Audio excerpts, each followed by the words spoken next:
sexualidade é parte importante da vida de um casal. E quando ela não acontece de forma natural, é preciso saber por quê. As razões podem ser muitas, entre elas a impotência masculina. Um problema mais comum do que se imagina, já que atinge cerca de 30 milhões de homens só no Brasil. Mas quais as causas? Como tratar? É sobre isso que nós queremos conversar hoje com o urologista Márcio Averbeck. Boa tarde, bem-vindo ao Jornal do Almoço. Cristina.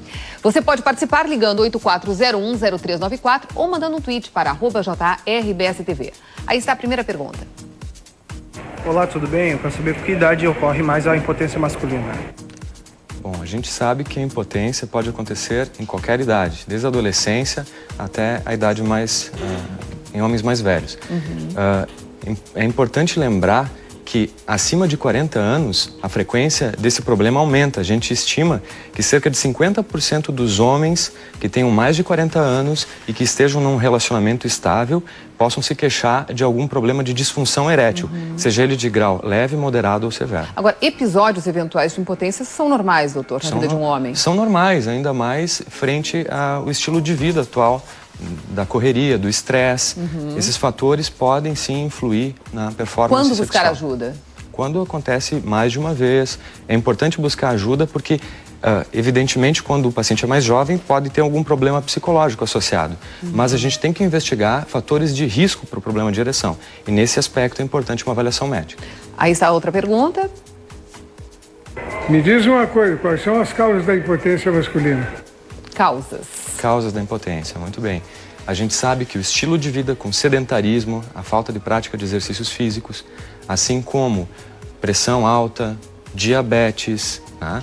Colesterol alto, tabagismo, uso de drogas, esse consumo excessivo de bebidas alcoólicas, são fatores que predispõem ao problema de ereção. E podem ser efeitos colaterais de outras doenças? Podem, com certeza. Como, por exemplo, a pressão alta. O indivíduo toma remédio para pressão alta. O próprio medicamento tem como efeito colateral, em determinadas circunstâncias, o problema da ereção. Isso não significa que o paciente deve parar de tomar o medicamento, porque a própria pressão alta pode também causar a ereção. Mas nesses casos é importante que o paciente consulte com o seu médico e, quem sabe, troque o medicamento. Nós temos um telespectador ao telefone. Boa tarde, qual é a sua dúvida?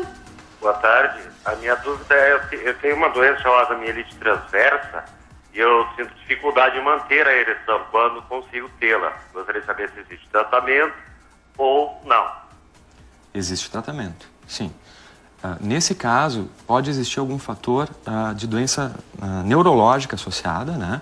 E a gente sabe que os medicamentos, tanto via oral quanto os injetáveis, são extremamente efetivos. Há cerca de 15 anos atrás, a gente não tinha um medicamento como a gente tem hoje. Eles representam atualmente uma revolução. Esses medicamentos têm um início de ação em mais ou menos 30 minutos e um tempo de ação de mais ou menos 12 a 36 horas. A gente sabe que atualmente a gente tem, inclusive, comprimidos orodispersíveis, que são bastante discretos. As embalagens parecem de um chiclete, por exemplo. O paciente não precisa nem tomar água, coloca na boca e funciona literalmente como uma bala. No caso, então, o telespectador tem que buscar ajuda de um Buscar médico. ajuda, uma avaliação precisa, né? Tá certo. Aqui tem uma outra pergunta. Olá, tudo bem? Eu queria saber se é comum um jovem sofrer de impotência sexual masculina. O jovem. É muito comum. A adolescência é uma fase de muitos, digamos assim, enfrentamentos. Então, nesse estágio, os fatores psicológicos são bastante evidentes. Como, por exemplo, o estresse, depressão, O medo ansiedade. de não agradar a parceira, de repente? Isso mesmo. A impotência dá medo, mas a recíproca também é verdadeira, né? O medo causa impotência sexual, porque vai de encontro ao fenômeno normal da ereção, que é o relaxamento da musculatura no pênis, que faz o aumento do pênis, né? Então, é importante que esse paciente procure uma ajuda, porque quando a ansiedade está presente, isso pode se transformar numa bola de neve. Isso é um círculo vicioso e o paciente pode ficar cada vez pior. A pergunta seguinte era sobre o estresse. O estresse pode causar impotência, doutor? Cristina, até 70% dos pacientes que se apresentam no consultório com queixa de disfunção erétil, a gente consegue identificar, sim, um fator de estresse. Pode ser um problema de relacionamento, um problema no trabalho, até dificuldades financeiras. Isso tudo influi com a sexualidade, com certeza. Muitas vezes, quando a parceira vem junto, no caso a esposa, a gente pode sim pensar em terapia de casal, que é uma das modalidades de tratamento naqueles casos em que a gente verifica um fator psicológico predominante. Agora, muitas vezes as pessoas, os homens aí, usam esses medicamentos para impotência, para aumentar a sua virilidade, enfim, melhorar o seu desempenho sexual. Isso não pode ter algum efeito colateral, doutor? O uso inadvertido desses medicamentos sem prescrição médica não é recomendável. É sempre importante lembrar que a automedicação representa um crime contra si mesmo.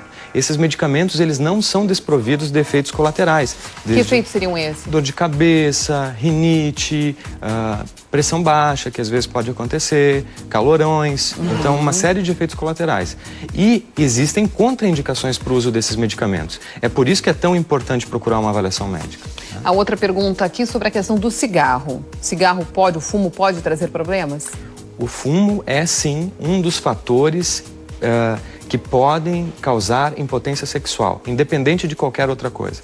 Quando um paciente fuma e vem à consulta médica e quer um tratamento para disfunção sexual, a gente sempre pede para o paciente cessar o tabagismo. Isso é muito importante. Tá certo. A partir de agora, então, o doutor vai entrar no num chat que você pode participar acessando o nosso site www.rbstv.com.br/JA/RS. Você manda a sua pergunta e o doutor responde. Muito obrigado por ter vindo ao vivo no nosso programa. Obrigado a você.